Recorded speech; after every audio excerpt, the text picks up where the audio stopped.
All right, everybody, this is Sheets, and I'm going to be going over the MMA card for tomorrow night, where the main event is Edmund Barboza versus Giga Chikadze. And as I suspected last week, was a war. It was a very, very wild card. And I think this card can be very similar. I think that if you play GPPs, I think you could look forward to the possibility of maybe taking this down yourself. Even though it's only a 12-fight card, there's a lot of things that could happen on this card. And for those of you that have been watching these videos, you know I don't always feel that way. Sometimes I think it's really straightforward. However, with respect to how to approach the slate, I think I figured it out. In other words, I think I've at least figured out how to analyze the slate if I don't know exactly the best way to build. How about that? So let me go over my thoughts here. First of all, there's no funny business. In other words, there's no latent replacement that's underpriced or overpriced. There's no guy that was priced at 7,600 who's now fighting somebody where they're a 4-to-1 favorite. So there's none of that. And the other thing is that I don't think there's anybody who's a lock. In other words, I don't think there's any one guy who's in complete standout that you have to have over everybody else. And likewise, the main event is a really interesting situation because on the one hand, you have 5 rounds, and normally the main event is a fight that you want to really make sure you take at least somebody from. And this week, the pricing is such that it's really difficult to fade because one guy's 8,200, the other guy's 8K, and even if there's no finish, I mean, someone's going to probably get 80 points at the very least. So it's a difficult fight to fade, and yet I'm coming up with builds where I'm fading it. And the reason for that is because there are some sub 8K guys that have a shot, and have a shot to put up a number. And when you have us guys that are sub 8K that could threaten to put up a number, they can outscore those 80K, those $8,200 guys in the main event. It's going to be tough, to fade the main event, but I think it's possible.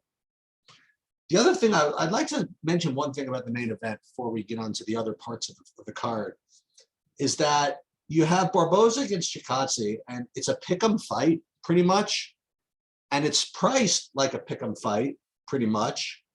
And yet, if you ask around the industry, only 90% of the people are saying to take Barboza. And yet, when I do an ownership run, I look and I see Chikadze, they're projecting to be higher owned than Barboza. I think that this ownership is not accurate. I really feel as though Barboza is going to be significantly higher owned because of the industry's love for this play. But the fact is that he's still only a pick'em, or a very, very small favorite. I think there's a lot of inherent value in Chikadze here. I think Chikadze is going to get significantly lower ownership than Barboza. That's just my opinion. I have no real opinion on the fight per se, but I think that's where the value is over there. So if you are going to be the type that plays 100% of it, I would play a little bit more of Chikadze. And if I were going to play one lineup, I'd rather play Chikadze than Barboza, just exactly for that reason. Right, so what we're going to do is we're going to look at as usual, we're going to look at the inside the distance props, and you're going to see that there's nothing that's that big of a standout. Like, sometimes you'll see a fight that rates the finish that's like pick'em to go under 1.5 rounds, but you don't see a lot of that. Sabatini fight is terrible. The closest thing you have is this Martinez fight, where it's a little bit of an underdog to go less than 1.5. That's definitely the most appealing as far as that goes. Aldridge, despite being a big favorite, is just basically hopeless with respect to her inside the distance prop.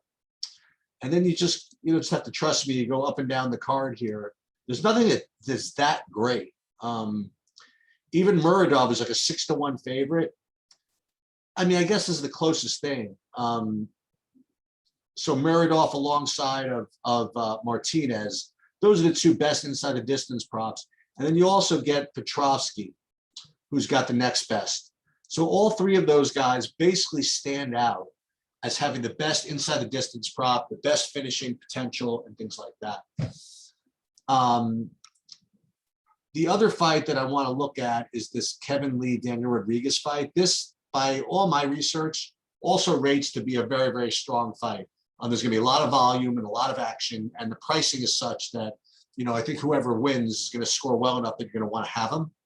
So the question for me, and this is the way I'm attacking this slate, is those three guys, Martinez, Muradov, and Petrovsky.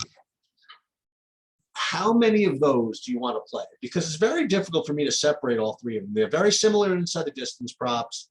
They have, you know, well, Petrovsky, you could say, is better win odds, but Muradov is pretty close. Actually, Muradov is about the same as Petrovsky now. But Martinez is, just for whatever reason, just more likely to finish in the first round than the other two. So I think all three of them are very, very similar. So the way you analyze this is figure out how many of these you could play together. And if you have to prioritize, which one is going to have to take a back seat. And my opinion is that the Muradov play is the one that's going to have to take the back seat if you can only play two.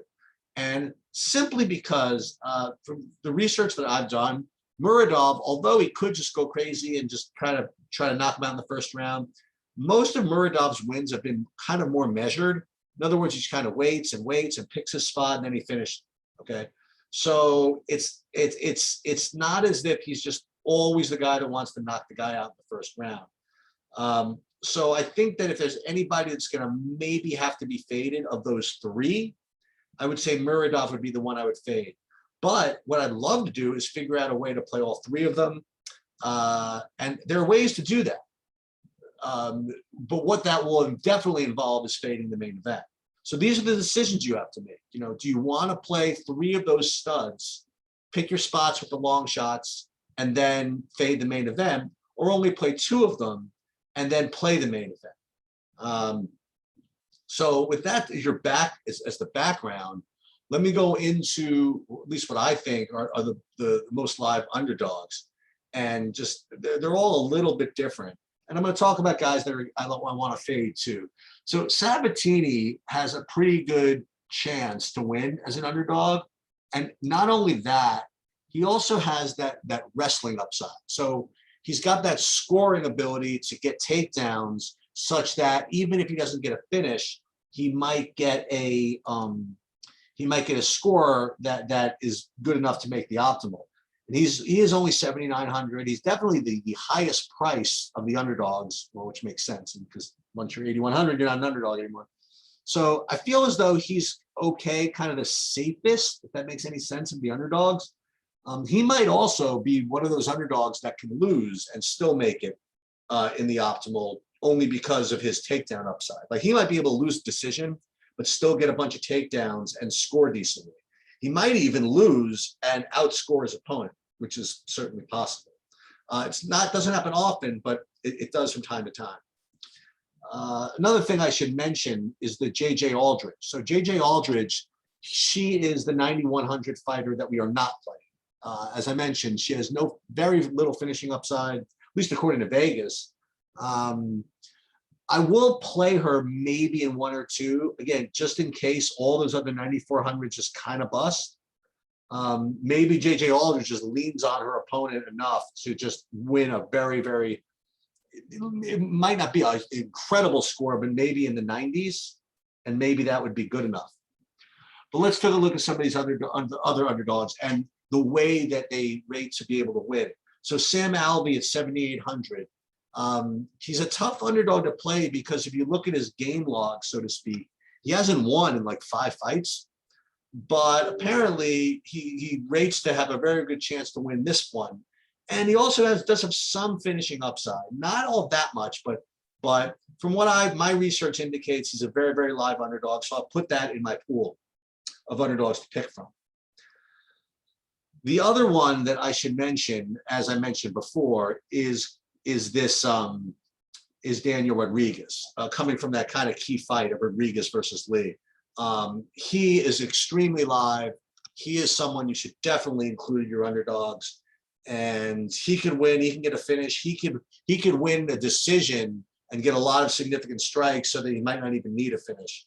So he's very, very live. Another one who's kind of interesting is Brady Heastand. He's got kind of a young guy upside. In other words, he's only 22. So I think his trajectory is very, is worth mentioning. And also, he's also a takedown guy. So the combination of all those things lead me to regard him as a pretty live underdog as well. And the other underdog, again, for the same reasons, who I think is kind of live, is Darren Stewart.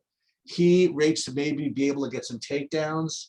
And again, if he can do it and get the win, he's a very strong play. The one who I'm going to have too much of, and, just call me whatever, is Abdul Razak Hassan. So you'll notice that he's lost his last 3 fights. The other thing, and not only that, but that was coming off of a 2-year layoff. So since he had, he had some, let's just say personal issues. And since he came back, lost. And also he was a huge favorite in, I think, 2 of them, if not all 3. Which, you look at it one of 2 ways. Number one, oh my God, how dust is this guy? You know what I mean? To come back as a favorite, not even be able to do anything. Malkoun, he was not only a favorite, but he was 9,300 and was supposed to knock this dude out in the first round. And he just basically got smothered and controlled for 3 straight rounds. He just got obliterated. However, I want to give Vegas a little bit of credit and say if he was favored 3 straight fights, maybe he's got to have something. And the other thing is that he does have KO upside. In other words, he likes to go for that first round KO. And if in fact he gets it and he's 7,300, you're going to need it. So I am playing way too much of him, and you'll know really, really quickly whether he has a shot. It's and you watch enough of these fights, you can just see, right off the bat whether he's in range for a first round KO or not. And if he doesn't get that first round KO, he's dead pretty much. So this is the real high variance, high volatility play out of the underdogs. If you can get it done, you're in really, really good shape. Pretty much everybody else I did not mention, I'm fading, but just to kind of go over it. Kennedy, he's going to be a huge underdog, but he's 42 years old. I just don't see it. And nor does a lot of people I respect. Emmers, he's facing Sabatini. He just doesn't have that type of finishing upside, I don't think. He's going to be low owned, I imagine, but he's just not for me. Actually, he's going to be like 25% owned. Aldridge, I'm fading. Aldridge's opponent, Demopoulos, there are situations where she could win. In other words, she's really good at jiu-jitsu, and she has kind of funny submission attempts. So if Aldridge just gets way overconfident, and it just is one of those positions where she's all over Vanessa, and Vanessa gets some weird submission, that's certainly possible. And if she does that at 7K, you better have her, but I'm not doing it. The guy I keep on coming back to, who is this Turman. I'm hearing too many people really like Alvey here as this underdog, and including myself. So Turman, I think, could be a low owned play at 8,400, but I'm not gonna have that much of it. DiCirico, here's the problem. DiCirico's win condition is probably either late finish or by decision. So I'm not going to have that much of it. Mearshart at 6,900. I thought of playing some Mearshart. He's a submission artist, and if he could somehow get Muradov down and submit him, you're going to want him at 6,900. But I can't play everybody. Gilmore, I'm fading completely. I haven't heard anything that suggests that he could win. I already told you I'm playing Kevin Lee Rodriguez. I'm kind of fading this the Tercio side of the Heastand fight, and I'm fading this entire Battle Urbina fight. Just none of it stands out to me as something that that either has a great live underdog or a favorite with a lot of finishing upside. So again, I like to think of in advance what I'm going to be doing wrong. I think that right now, I probably have too little of the main event. I think I'm getting a little bit too crazy trying to fade this thing. I only have about 30% of it, where I probably should have 100. So maybe do as I say, not as I do, and you should probably grab this whole main event. But I don't know. I like these kind of other builds where I can get to, say, 3 of those 9K finishers and maybe get lucky with the 3 other underdogs. I mean, I'll give you an example. Let's just say that just to show you what I mean. But if you do want to play Maradov, Petrosky, and Martinez, even if you play the cheaper of the Barbosa Chikadze, I mean, you can't even play the underdogs that you even want to play, So in these types of builds, you have to play someone like Mearshart, which isn't bad, but I just don't want to do that. Actually, you can't play Mearshart because you're then fading the very guy that you're trying to lock in. So that is my overall analysis of the slate. I think it's a great GPP slate. And the main event is going to be, I don't think it's going to be that particularly exciting. I mean, it's fun because you have two really expert kickers. You're going to see a lot of kicking, a lot of, measured striking and people dodging or whatever. It could be a little boring, but it could be, I think it's going to be technically sound for the people who are really, MMA experts or MMA fans, which I'm basically not. So I'm glad I'm probably not going to be able to watch that. All right, that's all I got for you guys. Good luck, and let's get them.